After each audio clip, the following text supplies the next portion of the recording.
Hello and welcome to another Purveyor of Light Photoshop Quick Tip. Today we're going to continue on with our series of the new things coming down in a Photoshop beta version that should be released to the public soon. Today we're going to cover the background generator, or the BackDrop generator that they're putting into Photoshop. Again, you'll need the Adobe Photoshop beta. If you don't have the beta, you can download it free of charge. Just go up to your cloud and then go into All Apps and then scroll down until you see Beta Apps. And under Beta Apps, you'll see Photoshop Beta, along with other beta apps that you can download. And you download it, and there you go. You now have Adobe Photoshop. It does not affect your original production Photoshop, so they're totally independent, so nothing to worry about messing anything up. Okay, so once you have it on there, you'll notice you'll have the beta across the top, and I've got an image here, and I'm going to go jump right in. So the first thing I need to do is I'm going to select the subject, and I'm going to be really quick and dirty on this one.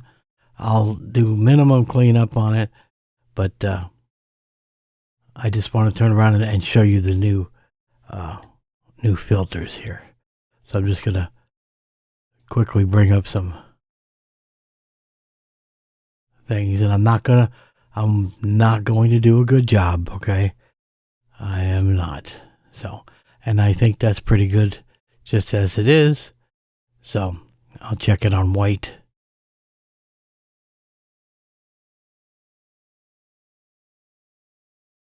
Oh, that's not good at all. So try it again. Refine. Select subject. Do that. Okay. And magic this. And a little magic here. And again, I'm not really concerned about the results because I just want to show you the narrow filter that they're putting in. Okay, I'm going to say that I spent hours here cleaning up the subject, but I'm not going to do that. So I'm just going to come in and say that's good enough a selection for me. And so now I have that crude selection of the subject. All right. But what I want is the inverse of this, right? Because I want the background. So I'm just going to make a thing here, and now I have the background removed. And so now I'm going to come up to filter, and then you see neural filters is not selected. Okay. Reason for that is because I am not on the image. I am on a mask. So I need to switch over to the actual image, and now go to filter and neural filters. All right. And you're going to find it right under the creative section of neural filters.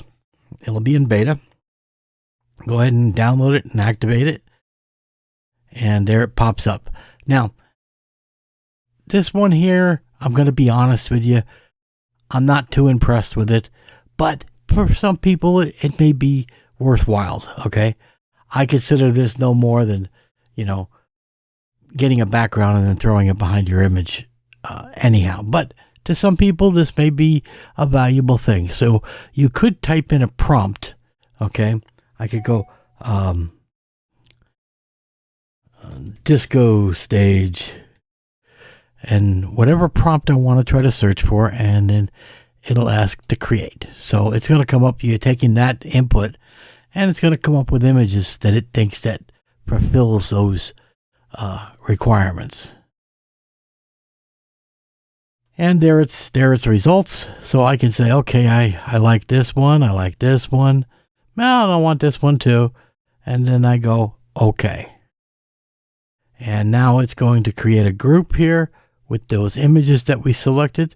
Now, the only thing I need to do is reverse the mask. So taking this mask and Command and Control click, that redoes the selection. And now I come up to the filter group and hit the new mask. Now you notice it's reversed of what we need.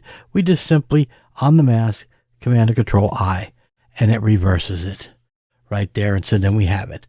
Now, if you want, you can say, okay, let me try the other one. That one, I like that one better. And there you go. Okay. And of course, disregard the selection of the subject, because I wasn't going to spend time cleaning her out perfectly for the demo. So the purpose of the neural filters is to generate backgrounds for you based on your prompts. Like I said, some people may find this incredibly valuable, and that's why I'm showing it to you. To me personally, I don't really see too much value in this, because I could just do these things myself. I could just select subject and put any background I want behind it. So it's of limited value to me. But hey, that's why everybody's different. So some of you may find it's different. So that's why I'm showing this to you. So that's another new feature. Again, it's under the filter, and then under neural filters. Let me get on an image here and go into neural filters. And then under the creative section, you'll have BackDrop Creator. Okay? And just do that, and you can go ahead and have all your fun. And again, this is right now only in beta, so you'd have to download the beta if you do want to play with it. Okay? All right, guys. Till next week, you guys take care.